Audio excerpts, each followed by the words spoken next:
The Darbus Box. The Darbus Box is a trading strategy developed by a ballroom dancer and self-taught successful investor named Nicholas Darvas. Notice that aside from being a ballroom dancer, walang kinalaman sa finance yung passion niya. He still managed to create wealth just by simply using a box to work with. With this said, malalaman nyo na even the most simplest form or the basic techniques really work if and only if executed properly. At isa pa, he did it via telegram to send his buy and sell orders. No internet yet, no mobile, no computer, no application to interact with. Then, ano pa yung excuse natin, di ba? We are already in the world of technology and automation. What we only need to do is to understand how this magical box system works. A consolidation.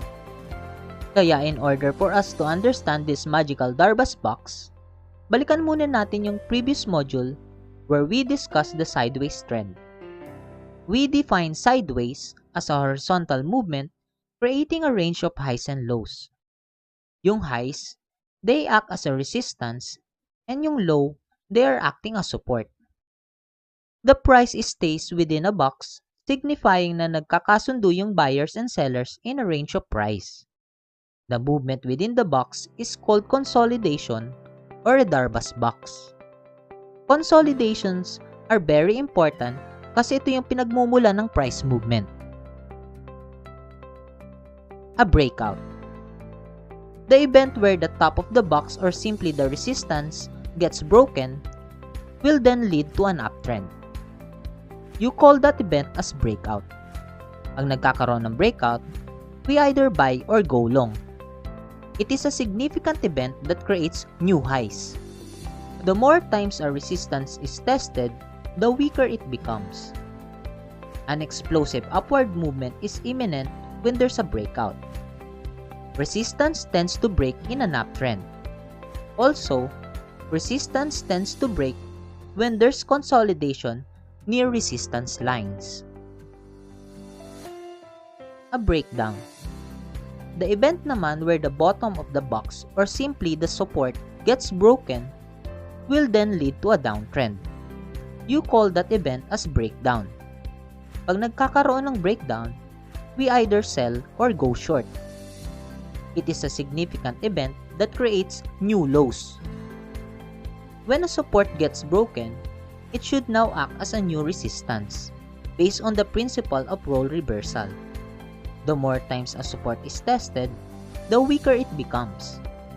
An explosive downward movement is imminent when there's a breakdown. Support tends to break in a downtrend. Also, support tends to break when there's a consolidation near support lines. A consolidation is a very important component of a breakout, pero it doesn't mean that we should already enter within the range. Bakit? Kasi there is a possibility for the trader to still wait inside the consolidation for a long period of time. We never know on what particular direction the price is heading to unless a breakout or a breakdown occurs. Kaya, while prices moves inside the box, all you have to do is to patiently wait for a breakout or a breakdown to occur. Then, how do we measure target prices when using this magical box? Simply, you only need to create another box equal to initial consolidation. The top of the second box will be your initial target price. We usually call it as a Darbus box top. Same measurement applies for a breakdown or breakout scenarios. Ito lang yung dapat tatandaan natin. Always remember, we buy on breakouts and sell on breakdowns, and not the other way around. We will never average down and buy sa breakdown. We are in a longing market. Pag nagkakaroon ng breakdown, it's either we sell or liquidate position or we go out of the trade. Who knows where the stock is going pag nagkakaroon ng breakdown? We never catch falling knives para lang masatisfy yung ego natin that we are buying a stock on its cheaper price. What if yung cheap for you will still not be cheaper to others? Then, you will just incur losses hoping that the stock will go up on the next day kaso nalalaglag palalo. Okay? Ulitin natin. We buy on breakouts but we sell on breakdowns. We average up but we never average down. The anatomy of the Darvas box. A box is composed of a box top, which signifies resistance, and a box bottom, which signifies support. Totally the same with the consolidation, right?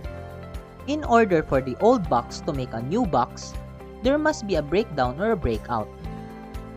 We all know if the moving average align in this manner, MA20, MA50, MA100, the stock is in a healthy trend. If the moving average align in this manner, MA100, MA50, MA20, then the stock is in a heavy downtrend. But without the MAs, we will use these boxes in order for us to identify the trend. Remember how we identify pullbacks and rebounds? With this, we can create a box. When boxes are ascending, then clearly we have an uptrend. Notice that breakouts create new boxes upwards. If there's a breakout, then there will be new highs. When boxes are descending, then clearly we have a downtrend. The breakdowns create new boxes downward. If there's a breakdown, then there will be new lows. Box formations. Like the moving average, we can also categorize how fast and how strong a stock just by looking how the box formations were created. We actually have 3 box formation.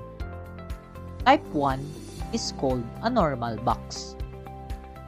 This is the usual move of the Darvas box wherein previous box top or resistance becomes the new box bottom or support.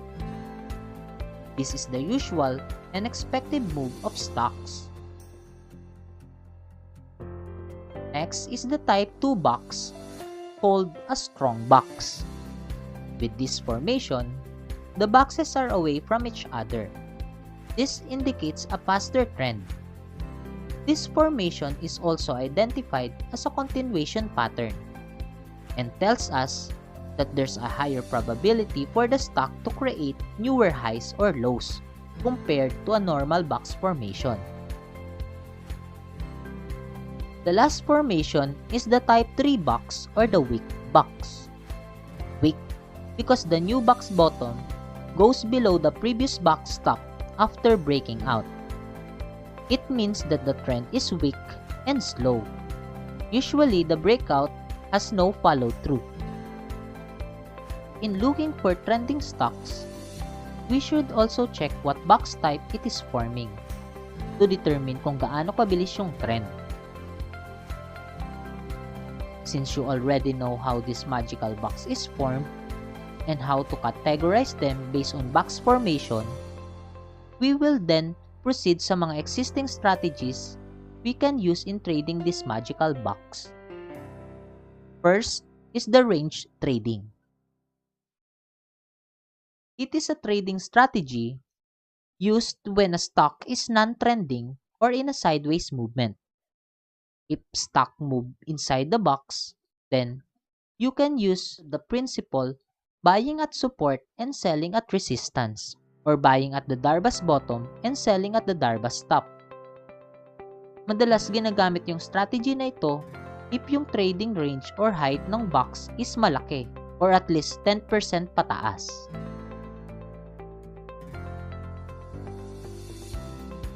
The Buso strategy. It is a trading strategy where traders buy sa Darvas bottom, which act as a significant support. During a bearish market, Buso strategy is one of the few strategies you can rely on. Depending on the trade, it is good to buy on support as this will result to lower average entry price Thus, chances for higher returns should the trade go along with your bias. The keyword here is established support. As always, we need to be ready to cut if and when the support does not hold. The initial target price for this strategy is our Darba stop or resistance. And the worst enemy for Busu strategy is a breakdown. The DB50 or midpoint breakout. The DB50 or the midpoint breakout is a trading strategy that gives us a second bullish signal whenever prices rebound or break out from the DB50 line. We commonly use this strategy if there's a mini consolidation or micro boxes formed below the DB50. The midpoint will act as a resistance for the moment, but upon a breakout of the midpoint, the resistance should now act as a support. The breakout or the rebound on the midpoint can be a buy strategy. The Bobo strategy. It's a common and basic trading strategy where traders buy sa break ng Darba stop, which act as the significant resistance. During a bullish market, the Bobo strategy is one of the few strategies you can rely on. Remember the second box stop or what we call the Darba's box TP? Yan yung pinaka-initial target price when we apply this strategy. But take note, not all breakouts are equal. There are certain types of breakout na mas malakas compared with the others. And we will dig deeper as we go further in the lesson. The worst enemy for a breakout trader is a fake out. The pullback strategy. One of the notable motto in trading is that you chase, you die. Kaya in order to avoid fear of missing out, we had this common and basic trading strategy called the pullback strategy. Once you miss buying on a breakout of a stock, there are two best options in buying. First is to look for the validation candle. First option is to wait for a higher low above the breakout point. There will be series of red candle that goes back to the previous breakout point. We call this as the validation candle. It's a candle that used to check if the previous breakout point works now as a new support. Any point near the previous breakout point is an advisable area to buy. Next is to look for the confirmation candle. After the existence of the validation candle, we will now be trying to look for another candle that confirms the previous breakout point as the new support. We call this green candle as the confirmation candle. Now, you will notice a new box above the previous breakout point. For the second option, we need to wait for a breakout of this new box and pull the buy trigger. The trend shift line. What is a TSL? A trend shift line is a level on a chart that if when broken, there's a high chance that the trend will change to either uptrend or a downtrend. This level is determined by finding the last higher low in an uptrend and the last lower high in a downtrend. Knowing the TSL can save you from an upcoming sell down or an upcoming rally, which confirm the trend reversal. The flags or the pauses. Buying on the flag formation after a breakout is one of the classic strategies for boxes, as flag patterns are signs of continuation. There will be breakouts that are strong that prices won't dip low enough to touch the previous breakout point. Makikita natin to sa mga strong box formation. Instead, it makes a short consolidation called flags before it proceeds to the up move. We can either buy on the flag pattern support or upon break of the flag formation. Note nyo lang na in terms of support or resistance, mas madaling mabutas yung flag patterns compared to a long consolidation boxes. the boss breakout. Diba sinabi natin before, not all breakouts are considered equal. Since consolidation is a precursor of a strong move, we can quantify the strength of these boxes based on the length of time the stock has consolidated. The longer the consolidation, the stronger the breakout is. The lesser resistance above the consolidation, the massive the breakout is. Breakouts are supposed to be explosive and they usually mark the start of a major trend. We call this strong parallel Darvas resistance as bosses. Once the stock breaks out from this level, we can expect a strong move to follow. Bosses have 5 tiers in order of strength. We have the 3-month high, the 6-month high, the 1-year high, the multi-year high, and the all-time high.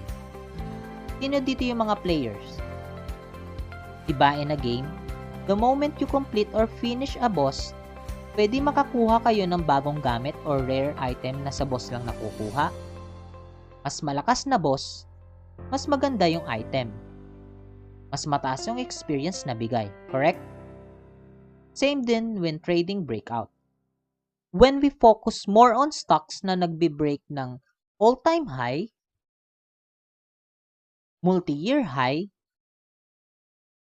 and 52-week high, mas massive yung possible move ng breakout.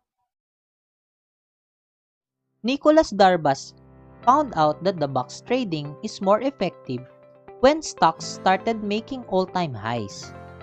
Essentially, the whole purpose of looking for all-time high is to ensure that there is nothing preventing the stock from moving up.